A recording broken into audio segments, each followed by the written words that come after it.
in the 15th century of some plumed and bedizened embassy.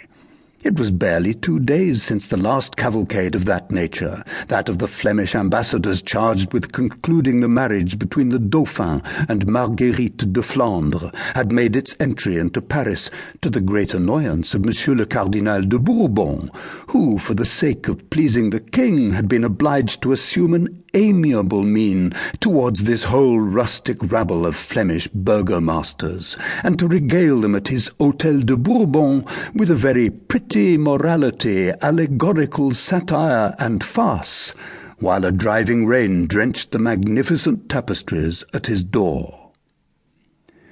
What put the whole population of Paris in commotion, as Jean de Troyes expresses it on the 6th of January, was the double solemnity, united from time immemorial, of the Epiphany and the Feast of Fools. On that day there was to be a bonfire on the Place de Grève, a maypole at the Chapelle de Braque, and a mystery at the Palais de Justice.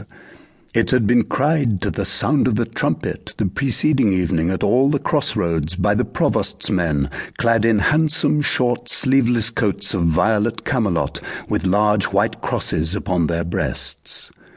So the crowd of citizens, male and female, having closed their houses and shops, thronged from every direction at early morn towards some one of the 3 spots designated. Each had made his choice. One the bonfire, another the maypole, another the mystery play. It must be stated in honour of the good sense of the loungers of Paris that the greater part of this crowd directed their steps towards the bonfire, which was quite in season, or towards the mystery play, which was to be presented in the grand hall of the Palais de Justice, the courts of law, which was well roofed and walled, and that the curious left the poor, scantily flowered maypole to shiver all alone beneath the sky of January in the cemetery of the Chapelle de Braque. The populace thronged the avenues of the law courts in particular, because they knew that the Flemish ambassadors who had arrived 2 days previously intended to be present at the representation of the mystery and at the election of the Pope of the Fools, which was also to take place in the Grand Hall. It was no easy matter on that day to force one's way into that grand hall. Although it was then reputed to be the largest covered enclosure in the world, it is true that Sauval had not yet measured the grand hall of the Château de Montargis.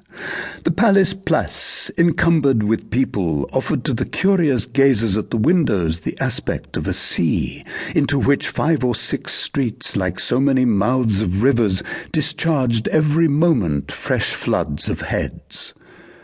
The waves of this crowd, augmented incessantly, dashed against the angles of the houses, which projected here and there like so many promontories into the irregular basin of the Place.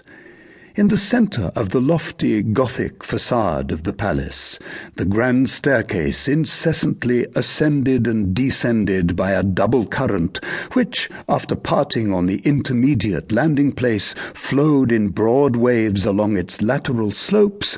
The grand staircase, I say, trickled incessantly into the Place like a cascade into a lake. The cries, the laughter, the trampling of those thousands of feet produced a great noise and a great clamour. From time to time this noise and clamour redoubled. The current which drove the crowd towards the grand staircase flowed backwards, became troubled, formed whirlpools.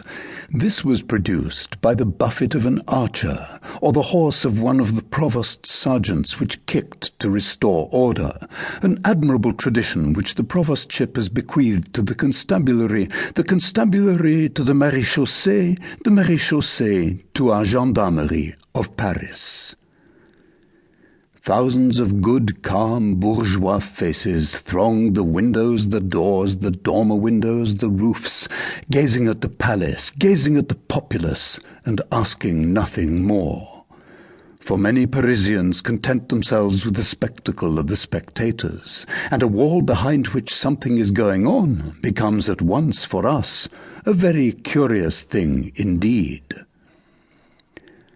If it could be granted to us, the men of 1830, to mingle in thought with those